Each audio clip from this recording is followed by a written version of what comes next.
welcome back to my channel. My name is Kelsey, and today let's read my most anticipated book of 2025 together.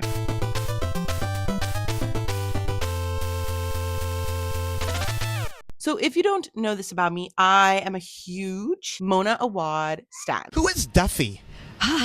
Duffy is my muse, and he also runs the cult that I'm in. She's my girl, and I've pretty much enjoyed everything I've ever read from Mona Awad. And all of that started 5 years ago when I picked up Bunny, devoured it, loved it, gave it 5 stars, and it really changed the trajectory of like what I look for in books. I really think that this solidified my love for like weird girl horror, for academic critique, really like surrealist, fever dreamy fiction. So Bunny follows an MFA graduate named Samantha who enters this like all girls cohort in her creative writing seminar. As the semester moves forward, Samantha, who was at one time an outcast, starts to enter the clique of the cohort named the Bunnies. I reread this in preparation for Mona Awad's newest release, We Love You Bunny. I anticipate a Mona Awad book all the time. Anytime I hear even an inkling that a Mona Awad book is coming out, you know that I am there. And We Love You Bunny follows that cohort, the Bunnies, as they kidnap Samantha at the release party of her newest novel and tried to tell Samantha their side of the story. Mona Awad said that this is both working as a prequel and a sequel to Bunny. I was highly anticipating it. I went to the release party, which you'll see. I reread Bunny for it, which you'll see. And then I read We Love You Bunny. So let's get into the vlog. Let's take you back to Kelsey 2 weeks ago, and we'll see how I feel about We Love You Bunny.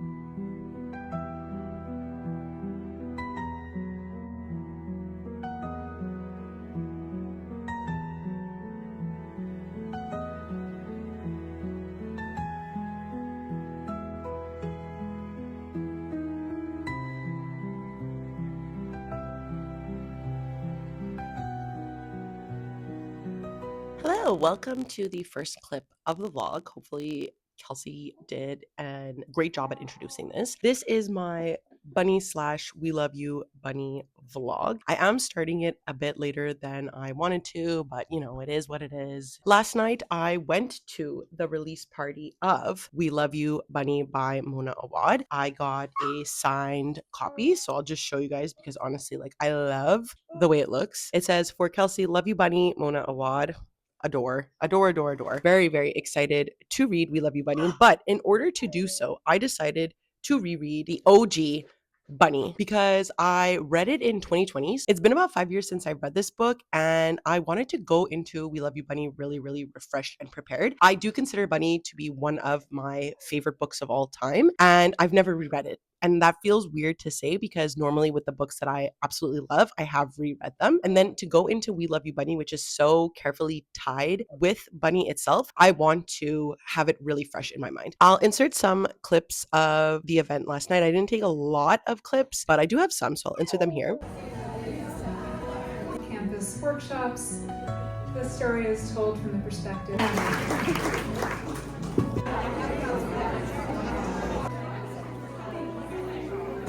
And something specifically that Mona Awad was talking about with We Love You Bunny was that this is giving the bunnies a chance to speak or to say their story. And so we kind of have to understand that with Bunny itself, we're going into the frame that Samantha is an unreliable narrator, which we already knew that because it adds to like the whimsy, fever dreamy feel that Mona Awad has. All of her narrators are unreliable. In this book, we are specifically following Samantha as she enters her MFA program and is in the same program with a clique of girls who refer to each other as Bunny and refer to themselves as Bunny, and they invite her to one of their soirees. So that's all I'm going to say for now. I have read a bit, and like just to show you how obsessed I am with this book, this is page 4.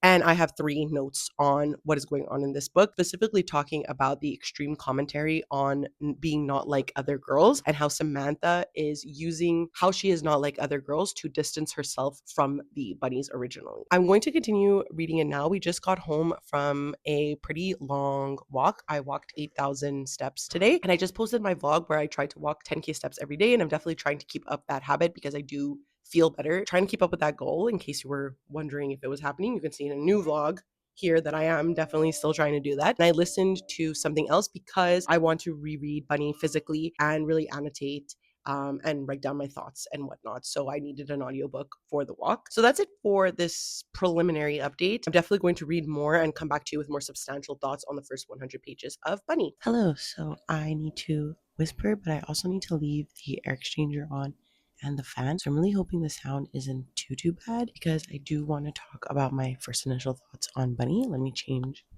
hand. I did get 100 pages into Bunny, and as you can see, I'm definitely really enjoying this. The primary thing that I think is crucial with going into Bunny is understanding right off the bat that Samantha is an unreliable narrator. So what we're seeing is that Samantha right from the get-go is painting herself to not be like other girls. She is different, her writing is different, the work that she does do is more eloquent, more knowledgeable, much more different than these girly girls that are in her class that she calls the bunnies. We are really set up to have Samantha as this outsider character and the bunnies to feel very cultish, right? And what's interesting is that in the initial chapters, Samantha is talking a lot about how the bunnies write and the papers that they're writing, and she chalks off their writing to be very like, oh, it's just a story about this or a self-reflection about that. In reality, like these bunnies are still at this school with Samantha. They're still in the program with Samantha, and they are still chalking out creative writing pieces that are very thematic, are very self-reflective and introspective. She's making them seem as if they are frivolous, but she is in the same program. She is writing fiction as well. So it's interesting to see this because she's painting them to be these such opposites. They're her ops. They're opposite from her when in reality they are technically kind of all the same. And Samantha is just different from them because she's not like other girls. And this is a very like physical manifestation of this idea because these are girls that are in her program that Samantha is an outsider from. Mona Awad in the talk about We Love You Bunny talks a lot about how fiction used to be a female writing only. And so the male characters in this are often poets or they're writing a different type of writing, whereas only the women are writing these fictional stories. Again, still very interesting and retrospective, self-reflective, philosophical even. So obviously these girls are very smart and Samantha is no different. So that's our first instance that Samantha is not a reliable narrator. There's also one thing that Samantha experiences that I know because I've read the book that she's an unreliable narrator, and you see it more in these first few pages. I'm noticing obviously the connotations about her friend Ava, but I'll only really discuss that when we get to the reveal of Ava in the latter half. But Ava in these initial chapters is meant to be a physical embodiment of Samantha, who Samantha wants to be. So Samantha wants to be this cool girl. Samantha wants to be very different from the bunnies. She doesn't want to let what the bunnies are making her feel get to her. Ava is telling her like, fuck them, who cares, just do what you want. So Ava becomes this like confirmation of what Samantha wants to be. And then now where we are, we just got to a scene where we are meant to understand what the bunnies are doing at their smut salons. So this is where they get together and they sort of discuss like erotica, and then there's a follow-up night to this erotica night where they talk about what they like, I guess, kind of look for in their sexual relationships primarily. And at the follow-up event to the smut salon, the boy that Samantha was talking about appears at the party, and there's something off about him. There's something off about many of the boys at this party. Obviously, I know what it is going in, but it's very interesting to see how I didn't notice what it was, and mayhaps I am just dumb, but it's interesting going in and seeing like the very real grounds that Mona Awad was painting in order to really understand what's happening. And then something that I'm trying to take more into consideration as I move forward is this discussion that Bunny is not a retelling of Frankenstein, but definitely a conversation with Frankenstein. The idea of creation, the lengths at which one goes to create, that kind of thing, the responsibility of a creator to their artwork slash whatever, you know what I mean? In regards to my enjoyment, obviously I love this book. It's a 5 stars for me. And as I'm rereading it, I definitely see more to the book, so it will continue to be a 5 stars for sure, but definitely I'm noticing what I appreciated as well in the original read, just how funny Mona Awad is. I think her humor gets to me. I think we have very similar humor, especially literary wise, like reading humor. There's things in here that are making me laugh out loud. So I'm going to read another 100 pages. I don't know how much I will be revealing about the plot because I think when I go into We Love You Bunny, I do have to talk about some plot points in order to explain what's going on in that book, as it is working as a sequel and a prequel. So maybe spoiling Bunny a little bit will help us just really organize our thoughts and formulate us into the idea of reading a prequel and a sequel. I don't know. I'm going to decide as I move forward, but I'm going to try to read at least another like 50 pages tonight. I am running out of time for this vlog and I'm still not even done the first book.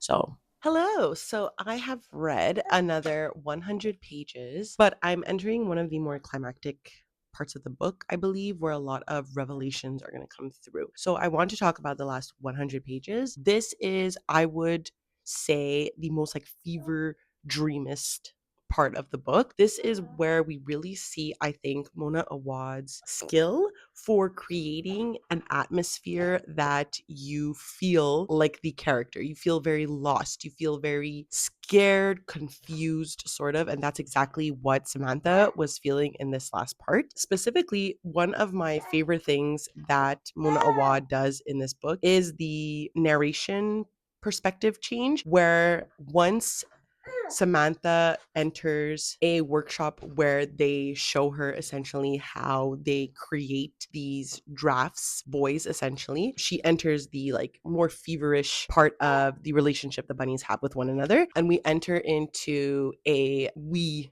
narration style. I don't know exactly how to, I guess, a first person plural narration style in the we, right? They think as a hive, sort of, or as a group of bunnies. Before that, as we are looking at how they create these boys, so essentially the science is not completely clear, but they look at these bunnies, the bunnies explode, and a boy knocks on the door. So they are treating it like a science experiment, treating it like they are writing drafts for a published paper that they are doing. What can we improve? What can we do next time? How do we get around the issues that we're having with the bunnies turning into boys that are not functioning the way that they want the boys to function? A lot of what I was thinking about in this chapter as we're looking at them performing these sort of experiments or working in a workshop, I wonder if there's commentary to be made here. We know that Frankenstein is very much an influence to Mona Awad. Frankenstein, disgusted by his creation, leaves him for the dead. So there's a lot of like discussion on misogyny and fatherhood. Frankenstein created his monster and is so disgusted by it, he leaves it behind. Whereas the bunnies here, while they still like technically leave them behind and also kill them, they are looking to improve their design. They want it to be good. They want it to be caring. They want it to think of them. So is this sort of a look at a more caring idea? Because you have the child, and often it is the mother that is blamed for, let's say, your child's behavior or whatever. Maybe not in like a current society, but definitely in the past. So all of this, of course, is duly paired with the idea of education, class discussions,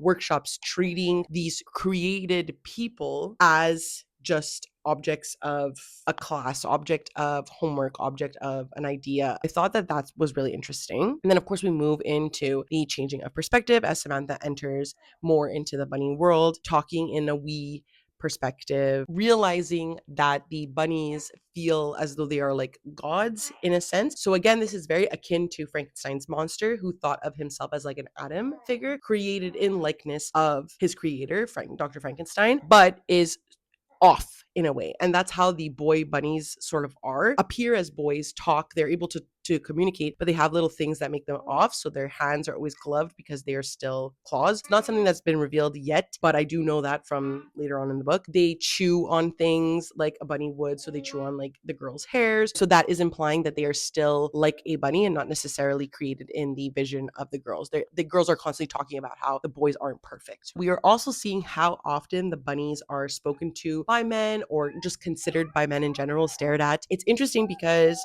we see that there are men who do want to talk to them, like the waiter at the restaurant that they go to, but they don't want to talk to this man. They want a fictional man. Mona Awad is sort of commenting maybe on this idea of like, oh, I just want a man who's written by women. I just want a man who's written by a woman. No man that we see in life can reach the level of consideration that, let's say, fictional men have, right? So I think that there's some sort of like little jab there for us to consider. Then, once again, when Samantha is found by her friend Ava, there is a switch back to the first person narration. So Ava brings her back from this need to feel like she belongs with the bunnies. That is a very clear theme from the beginning, that Ava is what leads Samantha to be individualistic, and she's constantly wanting to be like the bunnies. She's talking about how she hates them, but like, oh, everybody likes them and they made this like cake for the rest of the team, and like, oh, I wish I made this cake or whatever. Like, she's constantly talking about how she wishes she was like them, but Ava brings her back to like this individualistic sort of thinking. Something that I did notice is that Ava has mesh gloves on all the time. Something I noticed because obviously I know something about Ava. And then within this second part, and we're coming back to the individual self and this loss of being with the bunnies, seeing one as a part of a mechanism. There's a lot of paragraph sentences where we realize that Samantha is very depressed. It feels as though she's like in this deep, dark well. She mentions that quite a bit. And as she starts to break apart from the bunnies, we see her often interact with real men again in her everyday life. And I think that this is both a commentary on the loss of female friendships and how it leads towards a more male-centered thinking. She is, however, the closest to real male interactions. And I think that that commentary comes back when Samantha is tasked with the final workshop that she goes to with the bunnies to create a boy like they have. And she talks a lot about how the bunny boys are very sad and that they appear like they don't have a sense of purpose. And again, much akin to Frankenstein's monster, who also wonders his purpose a lot. He's very philosophical. When they ask Samantha to create, she's having a lot of difficulty creating a bunny like they do. So this is obviously very reflective of her relationship with them in class. She doesn't write the way they do. She doesn't feel like she belongs in this class with them. They are able to pinpoint each other's strengths and weaknesses in kind ways, whereas Samantha always feels left out and always feels attacked. And this is once again reflected in the workshop when they are meant to create a bunny boy, or Samantha is meant to create her bunny boy. She doesn't, but they do meet a man outside of where the bunny feet sort of land. Samantha is unsure of who this boy is. The bunnies, I guess, refuse to sort of believe that this boy could be something Samantha created because he is more normal than the boys that they create. I think that's an interesting look also at like group work or comparing yourself to others, right? They are often the ones that are praised in class. And so they've never, I think, had to question their work in comparison to Samantha's or to Samantha's best work, which this bunny boy, I think, is meant to reflect. So where we are now, it's around the Christmas season, holiday season. Again, once again, Samantha is feeling very isolated. So I will get to the next 100 pages. I do really want to finish this book within the next like hour and a bit. We'll see how I do. I don't know. It depends my son as well. And I'm going to start cooking supper. We're going to make those taco bowls there with like cottage cheese and hot honey, which I love to eat. I'll probably update you later tonight. I am also hoping to start We Love You Bunny tonight. So hopefully we can get that all done today. Hello, so I'm here to give the final update on Bunny, which I did in fact give 5 stars. Again, I don't think there was going to be a world where I did not give this 5 stars. I think this reread also solidified that this probably is my favorite book of all time because I just feel like it encompasses everything that I love, which is like academic criticism, horror, and a bit of like fantasy. And I think that in my 30s, this, or even just late 20s when I read this is just the time where this book I think means the most to me. But let's talk about the last 100 pages that I read. So a lot of these last 100 pages is decentering Samantha's thought process through her time in this workshop. So what we're seeing is Samantha coming back to her own and understanding the role at which she plays in both Ava and Max's life. So Max is the boy that we are unsure if Samantha creates, but it is then like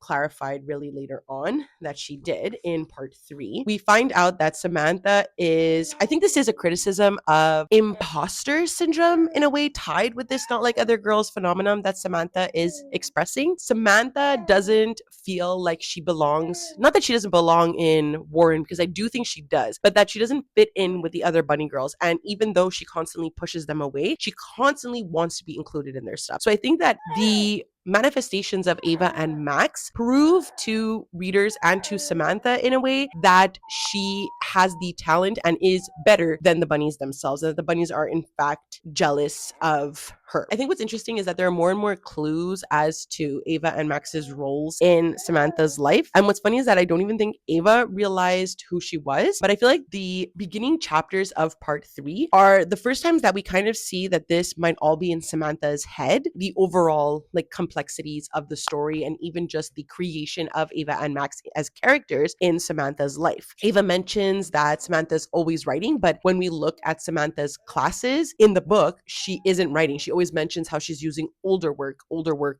Her professor who's watching her thesis is telling her, like, you need to submit something to me. Samantha is always talking about how she's not writing, but Ava suggests that she is. Max is starting to speak like her because he is reading her journals. And so Samantha is very clearly writing something, at least. Samantha finds that Ava and Max are in a relationship. And what's interesting about this is that it's two of Samantha's creations complementing one another. And we often use the term complementing when we see two works of an author or of any like situation that can complement one another. An example of this would be Frankenstein and Bunny. They complement each other as works of a person reflecting and looking upon their time with a creation. So her works are essentially speaking to each other. It's meta, but speaks to how lonely she is that her works end up becoming like people to her, which I think is a very common sentiment to authors as well. A lot of authors you'll see, Mona Awad talked about this in the talk as well, they let the characters be who they are and thinking of them as a like omnipresent person. The bunnies are being tricked by Max himself. He is her final, I guess, project in a way, and he is taking over bringing the bunnies down. We see that the bunnies are essentially just as lonely, it seems, because they are aching right for that male attention. But I think the male attention is this is a reflection of intellectualism in a way, because they refer to Max as these different like names like Icarus and Byron. So very like romantic, but romantic of the time, not romantic as like a feeling. Romantic period piece names, Icarus being very ancient Greek, right? So we have like him getting these classical intellectual names, and he becomes like a reflection of that. As Samantha is decentering herself from both the bunnies and the writing process, the bunnies are clinging on to a male, but a representation of classical like literature in a sense. Then we learn that Max isn't real, Ava isn't real, and the story sort of climaxes from there. So you get a gathering earlier on that Max is a made up or a bunny boy, the best of the best because Samantha created him. You realize all this time that Ava was a created figure as well, and that the bunnies sort of knew that. A lot of the visuals in this latter third of the book are talking about how lonely Samantha is. There's a lot of talk about depression, and then there's descriptions of how Ava dies, and Ava is hit in the back with an axe from one of the bunnies. It's a very descriptive, I think, example of the pain at which Samantha feels about her work being touched upon by others, in a sense. That's the way I'm taking it, at least. So the reveal happens that Ava has been one of her like bunny creations this whole time. I won't get too much into the rest because I think the final chapters have a lot of really good points and also some very chilling like revelations in a way if you look at like the language being used. Anyways, whatever. I obviously tabbed this up. I obviously adored it. It continues to be, as I mentioned, one of my favorite books. I'm so happy I reread this because I fully feel prepared to get into We Love You Bunny by Mona Awad, of course. I don't think I'm going to be reading the hardcover version. I'm definitely listening to it on audio regardless, just because audio is the easiest way for me to consume a story with my son right next to me. Hi, baby. He's starting to wave now, and like, it literally, I want to cry. But I'm going to be reading the ARC version of the book because it's just a like paperback version. Usually I don't tab like books I'm reading for the first time just because I like to just engulf myself in the story. But because I went to the talk and because I've just read Bunny, I feel quite comfortable at least tabbing really obvious things that I'm noticing. Mona Awad, I think, and I have a very similar relationship with academia and the way that we feel about academia and creative writing in general. So I do think I could probably catch what she's putting down. I say that, but Bunny really shocked me the first time I read it. So I'm going to see whatever I tab, but most of my feelings for We Love You Bunny is going to be like reactionary and maybe not the most like genius of discussion points. Not that I'm a genius or anything like that. That's it for this update. I'm really excited to start it, and I'm going to be reading it now, and I will update you when I've read like 100 pages or so. a new location unlocked. If you are a long time watcher of this channel, you know that I hate recording in my living room because of both the fridge, the fans, everything going on, especially because my air conditioner is like right here. But because I have a microphone now, the world is my oyster. So I'm here to finally give you my first update for We Love You Bunny by Mona Awad. I have just got to part 2, which is on page 173 of the ARC edition, at least. I am very confused about my feelings for this book. Something I want to take into consideration and have been taking into consideration. Like, obviously, I was apprehensive, concerned about a second Bunny book, given that I love the book so much. But Awad had mentioned that at the talk that the resurgence and love for Bunny made her feel confident in writing the sequel that was always brewing in her mind. So she always had this idea of one of the Bunny boys to speak. That was what sparked her like want to write the next book. And so I'm taking that into consideration as I'm reading, because I'm trying to understand from an artistic perspective how Mona Awad feels both that Bunny has taken off into a creature that obviously she cannot control, but then also allowed her the space to write a sequel that she always wanted to write. So the first prologue is the section that Mona Awad read at the after party, and I absolutely loved it. It very much sets us into the scene of Samantha being kidnapped and trapped in the very attic where they've conducted all of their experiments so that they may tell her how they feel about the book that Samantha has published. So what we understand is that the bunny that we read is an autofiction that was created by Samantha herself to tell the story of what happened that year with the bunnies. They are not pleased with this. They want to be able to tell their own story, and therefore each individual section of the first part is spoken to Samantha by one of the bunnies. So we have each of their individual perspectives. So a lot of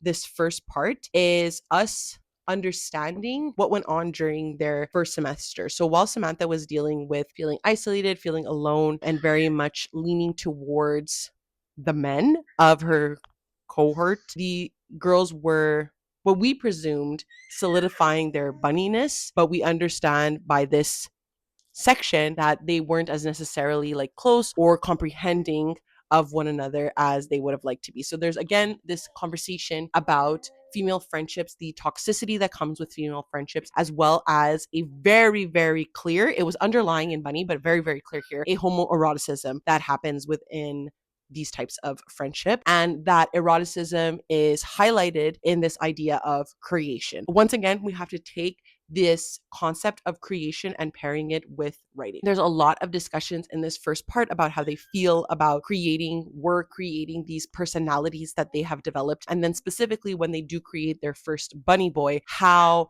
they feel individually like it is their own, but understand that it is like a collective thing that they've created. They talk about revising him, working on him, which has been very interesting. But a lot of what I'm trying to really gather from this first section is how they individually feel about the work, the project, the final project that they have to take on, or that in general creative writing majors have to take on. Keeping that in mind, there's obviously very much themes of creation, motherhood, very much linking to Frankenstein. I have to say, however, that this first part has been quite difficult to get into. I don't know if I like any of these characters, honestly, individually at all. So to then read a perspective from them has been interesting. It's like a double entendre, right? Where I don't like them, obviously, as characters. I don't like them as people, but I have to understand that these are writing majors. I'm finding them boring because they are boring. We're reading Samantha's perspective in Bunny, where she's very jealous of them. They all like each other's work. And she comes off as, oh, woe is me. I don't fit in with the writing styles that they like. And then we're reading this and we know that Samantha was very pretentious about their writing styles. But honestly, I do find them boring. So maybe I am Samantha. It, I think, has taken me a lot longer to read the first part of the book because it was taking me a long time to get invested in each of the individual bunny characters because they're all really crazy and weird. The next part I saw opens with our bunny boy named Eris. Mona Awad said that this is the character that she wanted to write from. He was the one that was like knocking on the door and needed to be written. So I'm much more excited to read like his perspective. I'm feeling much more fresh going into his part. Bit of a difficult start. It made me a bit nervous, I must say. We haven't been very successful with new releases this year, so I'm going to continue and hopefully it gets better from here.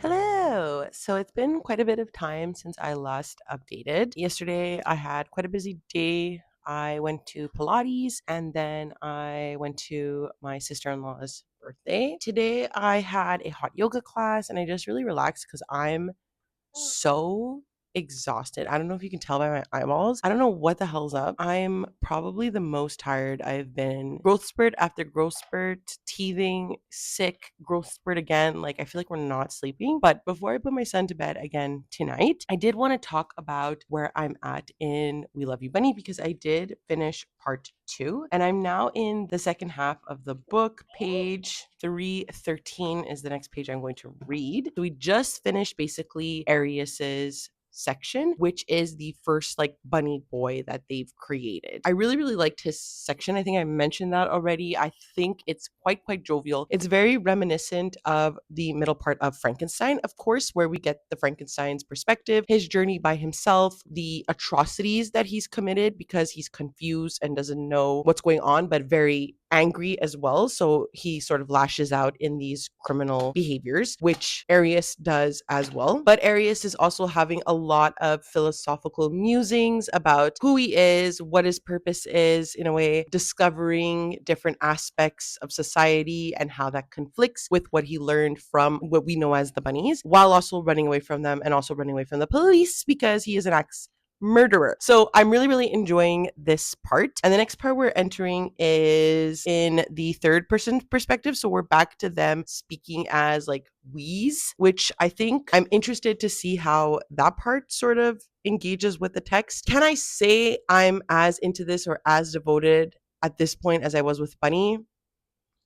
I'm nervous. I'm nervous to continue reading this just because I understand like the point. It is a direct conversation with Frankenstein directly. I had to reread Frankenstein to enjoy it. The first time I read it, I gave it 2 stars. The last time I read it, I gave it a 4.5. So it is a story that I enjoy now in adulthood, especially after having a child specifically and becoming a mother. Yeah, I love you. But I just don't feel like this text is engaging with that creative discussion as much as this is really talking about like musings and philosophical lookings at what it is to be in reality. And saying that out loud, I think that that's the question that I'm going to take with me as we move into the next parts of the book. There's a lot of discussion during Arius's chapters about reality. What is reality? What is fiction? What is fake? And we ended Arius's section with a really weird chapter where you're like, okay, are the teachers involved in this as well? Is the school what is causing the bunnies like magic that they have, or Samantha's magic too, right? Because Samantha and the bunnies weren't necessarily together, but they utilized and used the same magic. So now I'm like,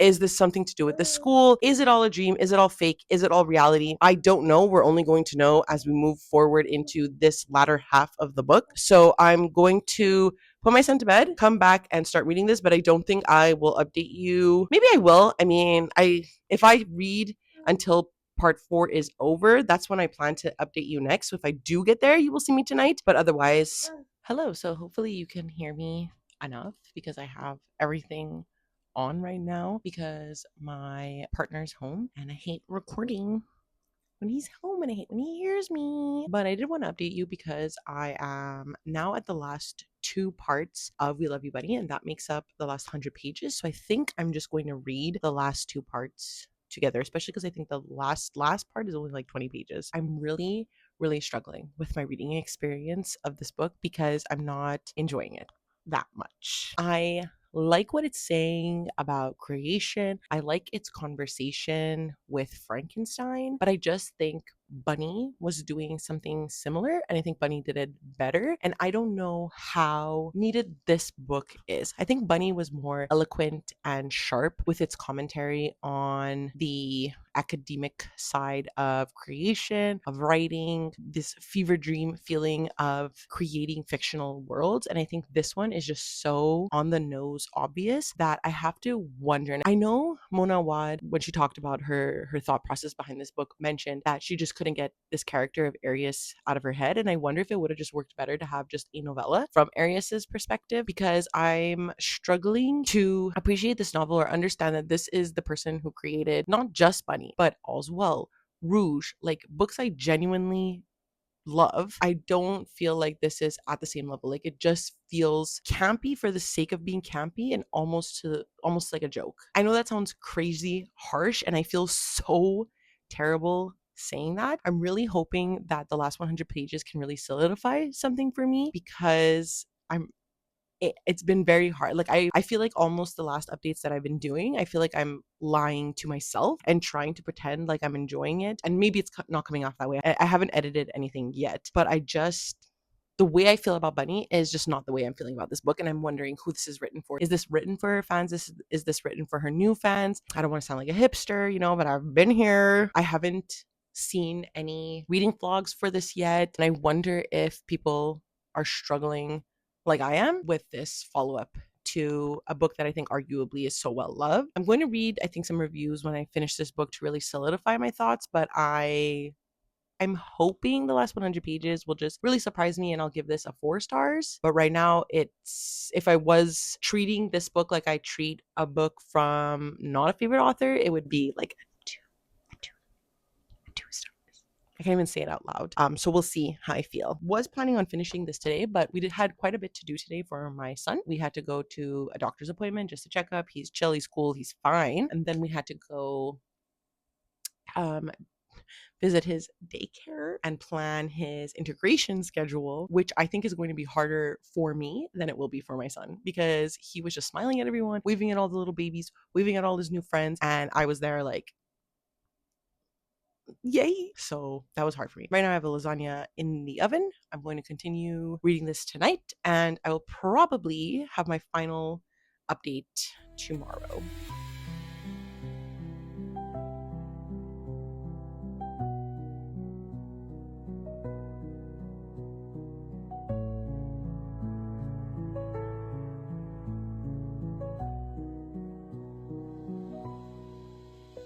Hello, welcome to the official last day of this vlog, because I am finishing We Love You Bunny today, whether I like it or not. I have been really struggling. I slept on it last night. I just feel like everything that's happening in this book right now is really convenient. I feel like she's really hammering home her ideas instead of what was done in Bunny. Instead, what was done in Bunny, which I found personally was much more subtle, was really left up to the reader's imagination rather than making it like exactly crystal clear. I don't care about the perspective of the bunnies. I don't care about the perspective of anyone really, even Arius. Like, he's interesting. It's interesting to get his perspective. It's like getting Frankenstein's perspective. I understand the entire point. It's just not clear to me what the point of this book specifically was. And I'm thinking that is the point. I'm thinking Mona Awad wanted to write this book. She had ideas for like what I think would have been a really well done novella. And there's an entire concept in this book about killing your darlings, killing your darlings. We have to kill them when it gets too much. And that's what I think this book is trying to say. I think the whole point of it is a writing experiment about whether or not to kill your darlings, especially when they become